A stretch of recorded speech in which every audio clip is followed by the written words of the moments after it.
Assalamualaikum teman-teman, selamat berjumpa lagi dengan saya Broman dan masih tetap di channel Broman ya. Dan masih tetap juga mengupas tentang seputaran gangguan asam lambung dan psikosomatis.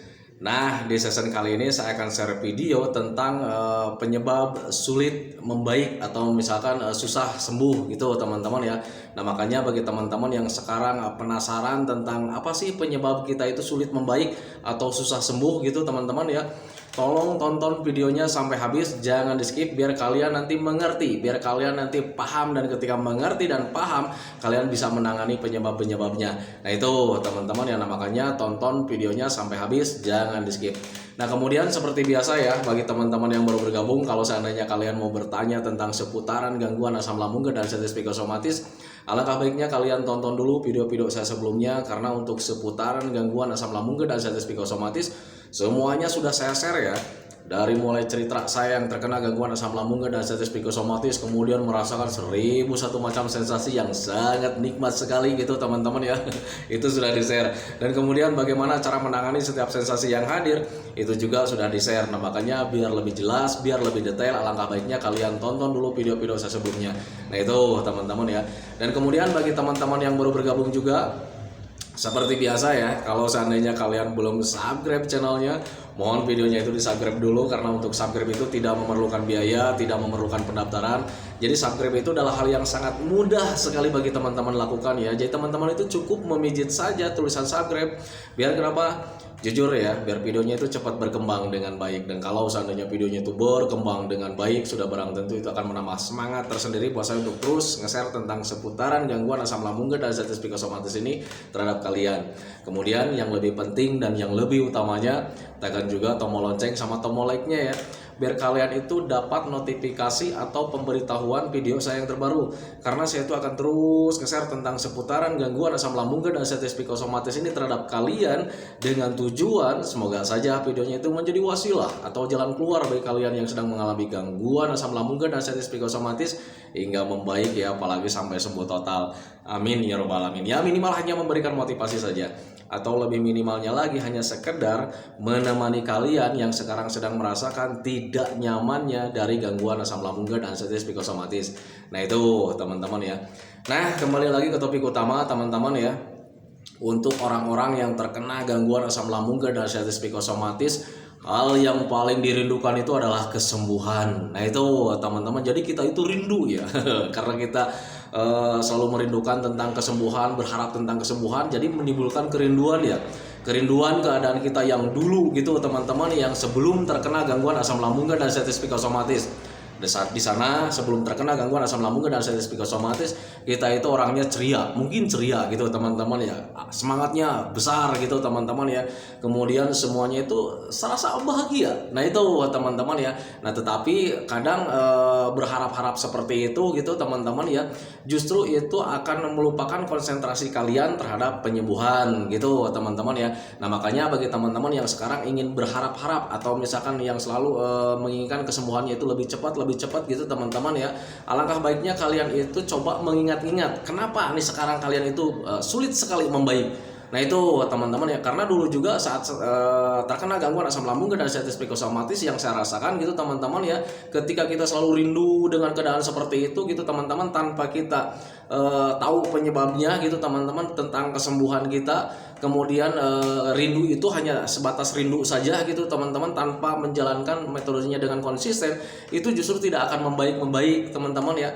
Nah itu makanya pahami saja ke sana. Jadi untuk orang-orang yang terkena gangguan asam lambung dan psikosomatis, ketika sekarang nih sedang merasakan kenapa sulit membaik, kenapa sulit sembuh gitu teman-teman dari gangguan asam lambung dan psikosomatis, coba kenali dulu penyebab-penyebabnya yang sekarang kalian alami gitu teman-teman ya. Nah, sepengalaman saya dulu teman-teman ya, saat terkena gangguan asam lambung dan psikosomatis, ada beberapa penyebab yang membuat saya itu sulit membaik, sulit sembuh gitu teman-teman. Tetapi ketika mulai di situ menangani penyebab-penyebabnya gitu teman-teman, dan alhamdulillah bisa lebih cepat ya ketika mulai memahami, mulai mengetahui, kemudian menangani juga penyebabnya. di situ pemulihannya atau kesembuhannya itu lebih cepat gitu teman-teman ya, berbeda ketika belum memahaminya, kemudian belum melakukannya juga penanganan tentang penyebab-penyebabnya. Nah itu teman-teman ya. Nah biasanya untuk orang-orang yang terkena gangguan asam lambung dan artritis psikosomatis sulit membaik itu karena yang pertama, penyebab pertama itu karena selalu salah memprediksi gitu teman-teman ya. Ketika kita ada kembung, memprediksinya bahwa wah ini jangan-jangan perutnya sudah hancur. Nah itu teman-teman, wah ini jangan-jangan penyakit kanker. Seperti itu teman-teman. Dan ketika salah memprediksi itu justru kita itu menjadi ketakutan tersendiri teman-teman, karena untuk orang-orang yang terkena gangguan asam lambung dan artritis psikosomatis biasanya memprediksinya itu ke hal-hal yang berbahaya teman-teman ya. Nah itu, dan sehingga ketika kita memprediksinya ke hal-hal yang berbahaya itu, yang pertama ya kita bisa cemas juga, ketakutan juga gitu teman-teman ya. Kemudian tidak bertindak dengan wajar juga gitu teman-teman ya. Itu kesalahan pertama. Jadi ketika kita salah memprediksi ya akhirnya kita ketakutan tersendiri gitu teman-teman ya. Kemudian kita juga tidak bisa bertindak dengan wajar. Contoh kayak macam di kembung itu. Ketika kembung, kalau misalkan bertindak wajarnya, berpikir wajarnya gitu teman-teman, tidak salah memprediksi, itu kalian akan bertindak dengan wajar. Oh ini kembung, berarti masih banyak gasnya gitu teman-teman. Dan ketika kalian sudah memahami ke sana gitu teman-teman, memprediksinya dengan benar, kalian nanti justru akan bisa menanganinya dengan sendirinya teman-teman, tanpa kalian dikasih tahu juga dengan orang lain. Nah itu teman-teman, oh ini masih banyak gasnya ya, berarti logikanya gasnya harus dikeluarkan kan gitu teman-teman ya. Dengan cara apa yang sederhana, cuman sering minum air hangat pelan-pelan. Tujuannya yang pertama biar bisa menetralkan asam lambungnya gitu teman-teman, membantu menetralkan asam lambungnya, itu yang pertama. Yang keduanya, biar sendawanya itu terpicu teman-teman, karena dengan sendawa itu bisa mengurangi kadar gas yang ada di dalam lambung kita. Nah itu teman-teman, nah, makanya bagi teman-teman yang sekarang sulit membaik, alangkah baiknya kalian jangan terlalu salah memprediksi gitu teman-teman. Jangan selalu berandai-andai, wah ini jangan-jangan penyakit yang berbahaya. Sudah tahu kalian tuh diagnosa sama dokter itu cuma asam lambung, kalian malah memprediksi yang lain-lain. Itu yang kesalahan yang pertama teman-teman ya. Kemudian penyebab yang keduanya yaitu adalah tidak konsisten dengan metodenya. Nah itu teman-teman ya, karena untuk orang-orang yang terkena gangguan asam lambung dan artritis psikosomatis, ketika ingin cepat membaik itu kalian itu harus konsisten menjaga metodenya gitu teman-teman ya. Nah tetapi untuk orang-orang yang terkena gangguan asam lambung dan artritis psikosomatis, ketika tahu, walaupun misalkan sudah tahu metodenya gitu teman-teman ya, terkalahkan dengan pemikiran-pemikiran yang menakutkan. Itu kesalahannya gitu teman-teman ya. Coba kalau seandainya kalian tidak selalu konsisten dengan metodenya, menjaga makannya, kalian sudah baik dan benar dari mulai jam makan sampai jenis makanannya gitu teman-teman ya. Kemudian minumnya juga kalian sudah dibenahi gitu, minimal 8 gelas dalam sehari, jangan sampai kurang. Kalau seandainya kalian sudah membenahi seperti itu akan lebih cepat teman-teman ya. Kemudian dari tidurnya juga kalian sudah dibenahi gitu teman-teman ya, minimal 8 jam dalam satu malam gitu. Kenapa harus satu malam 8 jam itu harus satu malam gitu teman-teman ya, dalam satu malam itu harus 8 jam. Itu sudah saya jelaskan di video-video sebelumnya. Nah itu teman-teman, kalau seandainya kalian konsisten dengan metodenya seperti itu percepatan pemulihan itu akan cepat hadir gitu teman-teman, akan lebih cepat pemulihannya. Berbeda ketika kalian tidak menjaga makannya, kemudian dari mulai jam makan tidak dijaga gitu teman-teman, kemudian jenis makanannya juga tidak dijaga, itu justru akan lebih memperhambat. Nah itu teman-teman, makanya pahami saja ke sana. Itu penyebab kedua gitu teman-teman ya. Jadi untuk orang-orang yang terkena gangguan asam lambung dan artritis psikosomatis, ketika sulit membaik itu penyebabnya itu yang pertama karena salah memprediksi, kemudian yang keduanya itu tidak konsisten dengan metodenya. Jadi untuk menjalankan metodenya itu kadang angin-anginan ya, karena memang untuk orang yang terkena gangguan asam itu ya selalu dipicu dengan pemikiran-pemikiran yang menakutkan gitu teman-teman. Kadang mentalnya juga di situ terganggu juga, mau melakukan ini itu serba takut gitu teman-teman ya, karena selalu memprediksinya itu ke hal yang jauh gitu teman-teman ya. Nah itu, makanya bagi teman-teman yang ingin cepat membaik, konsistenlah dengan metodenya gitu teman-teman, dari mulai makan, minum, kemudian jalan-jalannya juga harus konsisten gitu teman-teman ya. Terus jalan-jalan biar teralihkan semua pemikiran-pemikiran negatifnya. Kemudian tidurnya juga minimal 8 jam dalam satu malam. Nah itu teman-teman, lakukan saja itu biar kalian itu cepat membaik. Nah itu teman-teman ya. Kemudian penyebab selanjutnya itu yang saya rasakan dulu ketika sulit membaik itu terlalu merasa-rasa gitu teman-teman. Jadi kadang orang-orang yang terkena gangguan asam lambung dan artritis psikosomatis itu memang selalu begitu ya, terlalu merasa-rasa. Jadi kadang ketika nyantai begini juga, lagi nyantai begini ya, kemudian ada sensasi sedikit, kita itu selalu merasa-rasa. Ini sensasi apa lagi nih? Ini sensasi apa lagi nih? Selalu sensasi seperti itu ya. Waduh, ini nggak nyaman lagi nih, nggak nyaman lagi. Kemudian dirasa-rasa dan akhirnya rasa yang sebetulnya itu cuma sedikit itu akan semakin membesar karena kaliannya terlalu merasa-rasa.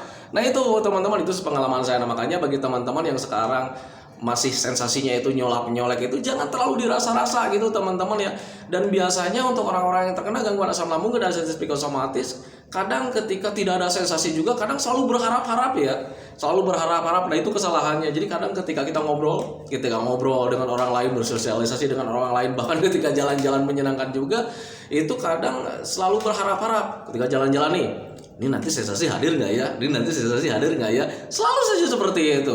Nah itu teman-teman, dan tanpa disadari ketika terus berpikir seperti itu, teman-teman tahu-taunya tubuh kalian itu merespon dengan sendirinya dan akhirnya sensasi itu hadir lagi. Nah itu teman-teman, nah itu yang dinamakan dengan psikosomatis juga gitu teman-teman ya. Jadi psikosomatis itu apa yang selalu kita pikirkan, tubuh kita itu merespon dengan sendirinya. Kalau seandainya kitanya itu berpikirnya itu begini teman-teman ya, ini sensasi hadir nggak ya? Ini sensasi hadir nggak ya? Nanti tubuh kalian itu merespon dengan sendirinya dan akhirnya sensasi hadir juga gitu teman-teman ya. Dan ketika sensasinya hadir ya nggak nyaman juga gitu teman-teman ya. Nah itu pengalaman saya. Nah, makanya mulai sekarang itu kalian itu jangan terlalu merasa-rasa ya. Kenapa jangan terlalu merasa-rasa? Karena sensasi yang sekarang kalian hadapi, yang sensasi yang sekarang kalian rasakan itu merupakan sensasi biasa sih sebetulnya gitu teman-teman ya. Kalau seandainya kalian lupa dengan sensasi seperti itu, coba ingat-ingat kejadian dulu ya, kejadian dulu sebelum kalian terkena gangguan asam lambung dan artritis psikosomatis. Dari mulai begah, kemudian kelayangan, kemudian pusing, kemudian kepala sakit, badan pegal-pegal, kan dulu juga kalian pernah mengalaminya. Nah itu teman-teman, tetapi dulu kalian tidak pernah cemaskan hal seperti itu teman-teman ya. Karena kalian itu dulu itu cueknya ada, kemudian ya kalian itu berpikirnya ya wajar gitu teman-teman, karena itu memang sensasi wajar. Nah itu teman-teman ya. Nah makanya ketika kalian sekarang sedang terkena gangguan asam lambung dan artritis psikosomatis, ada sensasi seperti itu, kalian menjadi cemas, sadari saja kalian itu sekarang mentalnya lagi kena. Nah itu teman-teman, ada anxiety disorder di situ. Nah itu teman-teman, makanya ketika kalian sekarang sedang merasakan sensasi seperti itu, jangan terlalu dirasa-rasa semakin besar gitu teman-teman ya. Ada sensasi sih cuek aja gitu teman-teman ya. Ya tapi Pak, ini begahnya saya tuh nggak kuat begahnya. Nggak kuat itu karena terasanya itu sangat besar gitu teman-teman ya, karena ada sensitif tubuh di situ, ada sensitif perasaan di situ. Nah itu teman-teman, nah makanya ketika ada kembung ya biasa-biasa saja gitu teman-teman ya. Kalian cukup minum air hangat pelan-pelan biar bisa sendawa lagi, atau misalkan biar bisa kentut juga gitu teman-teman ya. Karena untuk mengurangi kadar gas itu bisa dengan sendawa atau dengan kentut juga gitu teman-teman ya. Nah tetapi kalau misal kalian, Pak ini saya itu sering kembungnya, cegah saja penyebabnya gitu teman-teman ya. Penyebab kembung itu apa sih sebetulnya? Oh karena memang dari asam lambung yang kurang normal sehingga menyebabkan terus timbul gas. Nah gitu teman-teman. Nah makanya ketika kalian ingin menangani gasnya biar cepat keluar gitu teman-teman ya, tangani juga penyebabnya gitu teman-teman ya. Penyebab timbulnya gas itu tangani saja. Dari asam lambung yang nggak normal, oh cuma sering minum aja, sering minum biar bisa menetralkan asam lambungnya itu menjadi normal kembali. Kemudian penyebabnya dari makanan, misalkan ya jaga saja makanannya gitu teman-teman. Jangan sampai kalian itu mengkonsumsi makanan-makanan yang bisa membuat kembung lagi. Udah cuma segitu aja sih sebetulnya. Nah itu teman-teman, makanya pahami saja. Nah makanya untuk orang-orang yang terkena gangguan asam lambung dan artritis psikosomatis, sebetulnya kalau misal kalian masih bingung untuk seputaran gangguan asam lambung sih, sebetulnya kalau misal kalian bisa bertindak wajar gitu teman-teman, tidak ada kecemasan, ruang lingkupnya itu cuma sedikit teman-teman ya, tidak terlalu banyak ruang lingkupnya. Nah makanya di pembahasan itu kalau misalkan dibahas gitu panjang lebar, 4 video 5 video juga cukup sebetulnya. Nah itu teman-teman, tetapi ini udah ratusan video kalian belum paham juga, Pak ini saya masih begini, Pak itu masih begitu. Karena kalian itu ketakutannya masih besar di situ. Kalian masih terlalu memprediksi ke hal yang jauh.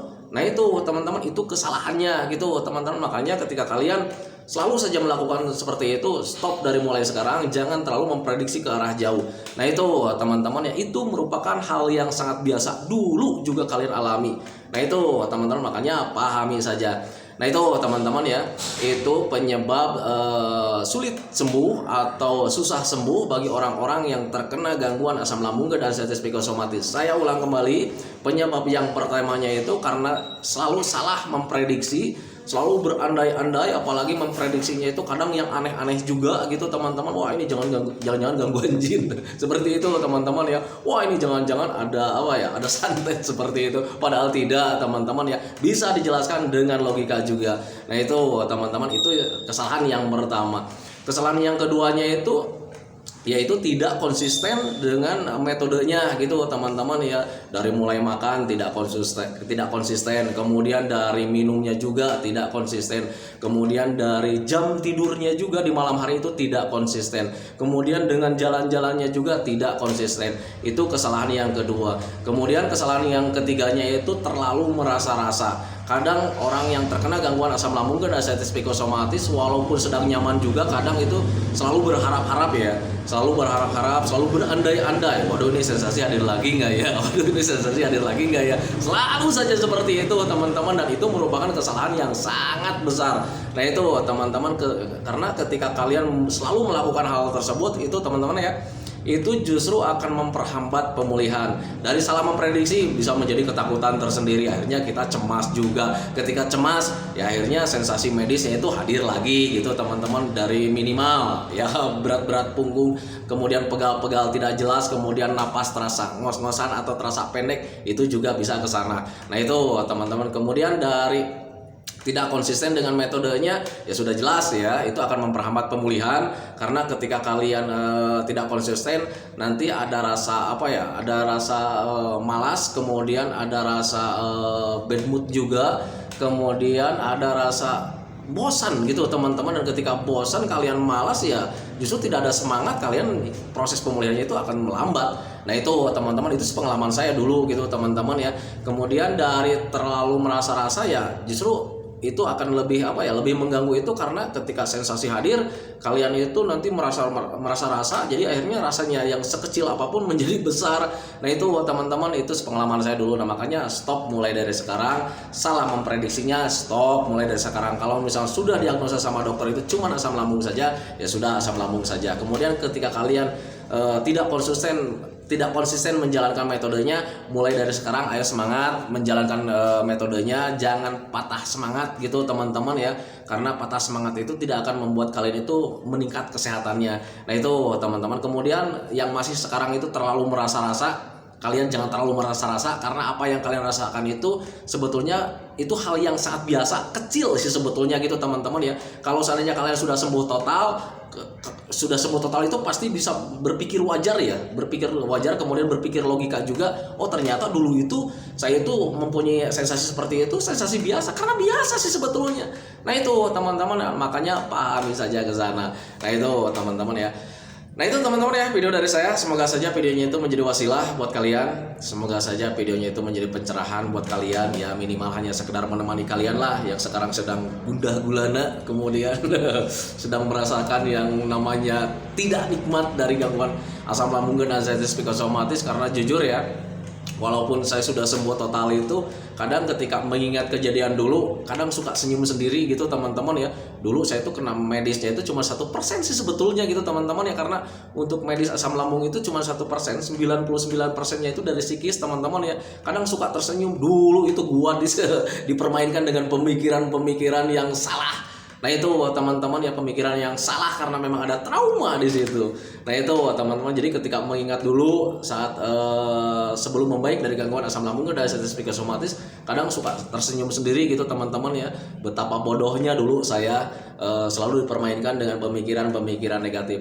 Nah itu teman-teman, nah makanya saya share videonya itu setiap hari itu biar ya hanya sekedar mengingatkan lah buat kalian gitu teman-teman ya, biar kalian itu selalu teringat terus gitu teman-teman ya, bahwa ternyata oh iya kita itu 99%-nya itu dari psikis yang harus dibenahi gitu teman-teman ya, dari mulai pemahaman biar tidak selalu memprediksi yang tidak gitu teman-teman ya. Kemudian mengingatkan juga biar kalian itu tetap konsisten menjalankan metodenya gitu teman-teman ya. Kemudian selalu mengingatkan juga teman-teman biar tidak terlalu merasa-rasa, karena itu bukan hal yang sangat besar, itu merupakan hal yang sangat biasa saja.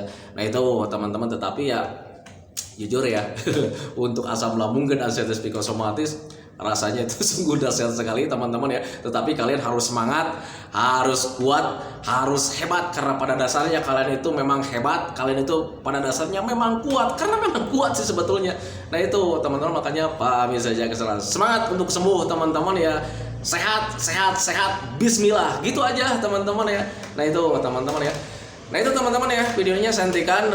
Seperti biasa sebelum saya akhiri videonya, saya selalu mendoakan sama teman-teman itu, semoga saja teman-teman itu cepat sehat lagi, cepat sembuh lagi, cepat kembali lagi keadaan kalian yang dulu, baik semangatnya, moodnya, tertawanya, kebahagiaannya, pokoknya kehidupan kalian yang berwarna yang dulu itu semoga saja cepat kembali lagi, karena memang saya yakin 100% bahwa keadaan kalian yang dulu itu sangat dirindukan sekali. Nah itu teman-teman ya. Kemudian doakan saya juga teman-teman ya, agar saya itu tetap sehat, tetap kuat, tetap ceria, agar masih bisa tetap menemani kalian. Nah itu teman-teman ya. Santikan videonya teman-teman ya. Assalamualaikum warahmatullahi wabarakatuh.